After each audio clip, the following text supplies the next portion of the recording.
Hello, welcome to another story time. Look at the friends that I've got. This is my beautiful, beautiful snowy owl. We have a very small penguin and the daddy penguin who's been looking after the baby while the mummy is out at sea. Do you remember that from the story, The Emperor's Egg? This is a story about an owl. The owl in this story is a little bit different to my snowy owl. He's brown in colour. Could it be a barn owl? The story's called Little Owl's Egg. And it's written by Debbie Glory. And the illustrator, can you see that? This is the author who wrote the words. This is the illustrator who drew the pictures, Alison Brown. Little Owl's mummy had some very exciting news. She had laid a beautiful egg. Guess what? Said Little Owl's mummy. We're having a new baby owl.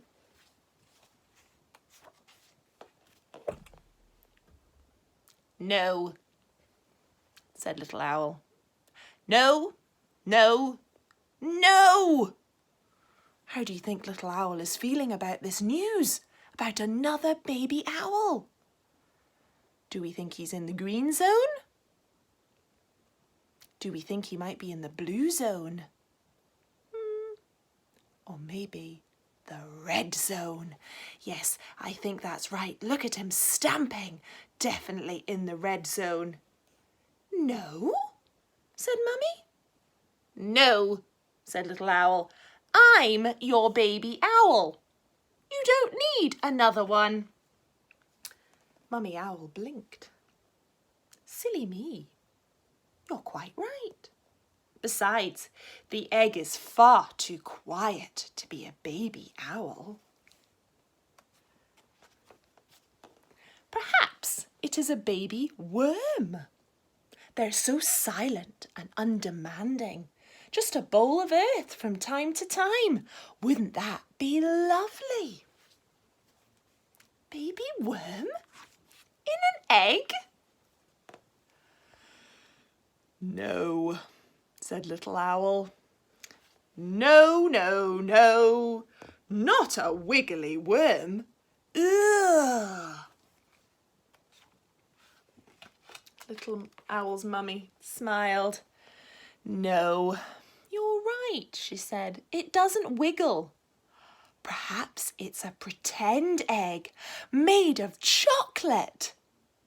Wouldn't that be good? No, sighed Little Owl. Chocolate eggs are no fun to play with. They don't know how to play. They melt if you hug them. Mummy Owl prodded the egg. You're right, Little Owl. This egg is far too cold to be made of chocolate. Poor egg, feel it. It's freezing. I wonder, are we maybe having a baby penguin?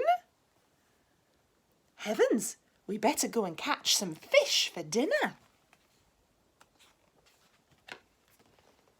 No, squeaked Little Owl. Not a penguin. Fish? Yuck! Mummy Owl patted the egg. What a silly mummy.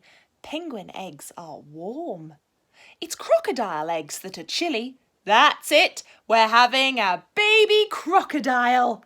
I wonder what they eat. Little Owl's eyes grew wide. Oh, no, he whispered. No, not a crocodile. Probably not, whispered Mummy. Besides, it's a huge egg, far too big to be a crocodile. Perhaps it's a elephant, yelled the Little Owl. That would be amazing. We could have the best water fights. No, said Mummy. No. Think of our nest. It would be a catastrophe. No, you're right, said Little Owl. Besides, elephants can't fly. Ooh, but dragons can. I hope it's a dragon egg. Heaven forbid, said Mummy Owl. No, no, no, no, no.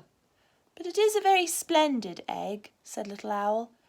It must have something very special inside. Perhaps it's a baby Princess Wormy Choco Penguin Crocker Fant Drag Owl. I've heard that they only eat very special food. 80-legged snort beans, green gloopy gargle tubers. Sounds awful, groaned Mummy.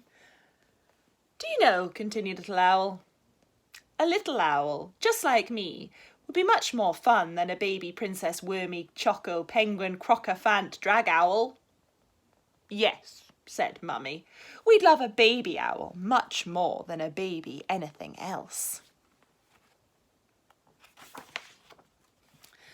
Little Owl put his wings around the egg and gave it a hug. Inside, a tiny heart beat steadily. When will our egg be ready? Little Owl asked. Soon, said Mummy.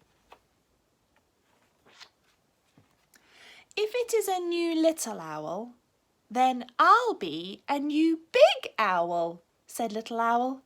Yes, said Mummy, you'll be my big owl, and I will love you always. Always? Said Little Owl. Always, said Mummy. Oh, that was a lovely, lovely story, wasn't it? That was about an owl, and an owl lays eggs, and the baby owls pop out of the eggs, and they're called owlets. And all owls look different, so therefore their babies all look a little bit different too. But they're very dependent upon their mummies in the early days, and they take time to grow big and strong, just like you did when you were little. But birds tend to grow faster than we do, and not all birds stay with their mummies for as long as we stay with our mummies. They very quickly become adult birds, and their mummies and daddies have taught them exactly how to hunt and feed themselves and how to fly, and then they go off and make nests of their own. This is the story about Skye and the Puffling. Now, Skye, what kind of bird do you think Skye is? An owl we might have living near our houses here on the mainland, but this is a very special bird. This is a seabird. And whilst for some people they do live fairly close, most of the time they live upon an island because it's safe there. The puffin is a very special bird. It doesn't build a nest in a tree like the owls did. It builds a nest underground. Well, fancy that. One sunny day on a cliff by the sea, there hatched a young puffling, as sweet as can be. Harris and Isla were bursting with pride. Their little grey bundle of joy had arrived. Look at the little puffling. That's what you call a baby puffin. Looks very different from the grown-up, doesn't it? Where are the black feathers? Where are the colours on its beak? It's just grey. That's strange. Skye was her name, and she soon let them know that this cute little puffball was raring to go. That looks like a rock that we know very, very well. Do you recognise it?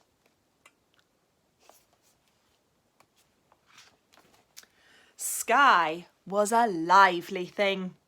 From day one, she had a huge appetite that was second to none.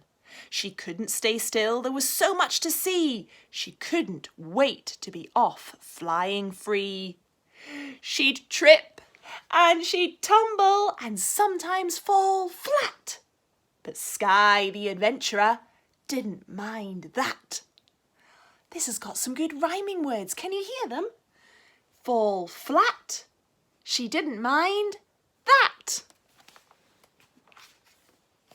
One bright early morning, Skye opened her eyes. She flapped her short wings and stretched up to the skies. Both Harris and Isla were still fast asleep, so Sky tiptoed past them, not making a peep. You see, these are some other beautiful seabirds here. These are called gannets. They're very, very big, much bigger than a little puffling. Over the cliff, then down she fell. She fluttered and tumbled and let out a yell. And suddenly, whoomp! Sky was on something white, feathery back of a gannet in flight. He lifted her up as he flew through the air. The gannet had not even noticed her there. Sky held on tight as the gannet flew on, beating his wings in the bright morning dawn. He dipped to the left and she rolled like a ball, straight down his wings. Was she going to fall? Just as poor Sky felt that she might, he turned one more time and she rolled to the right. Sky grabbed his back and held on for dear life. This gannet was slicing through the air like a knife. Harris and Isla awoke just after dawn, and that's when they noticed their puffling was gone. They searched high and low, but she couldn't be found. Have you seen our Sky? She's small, grey and round. A seagull swooped down and said, I saw her, yes. She's riding a gannet. Due south, I would guess. Let's go, shouted Harris. There's no time to lose. We've got to get out and start looking for clues. Isla and Harris zoomed off through the air. They had to find Sky right this minute. But where? Harris started asking some ducks on the beach. Had they seen a puffling as soft as a peach? Isla swooped down low when she spotted an otter. Perhaps he'd seen little Sky fall in the water. A gannet would fly to Bass Rock, he replied. You're right, that's one place we still haven't tried. Bass Rock. And look, behind them, I think this must be North Berwick Law. Can you see the whale bones right on the top? So Harris and Isla are in North Berwick.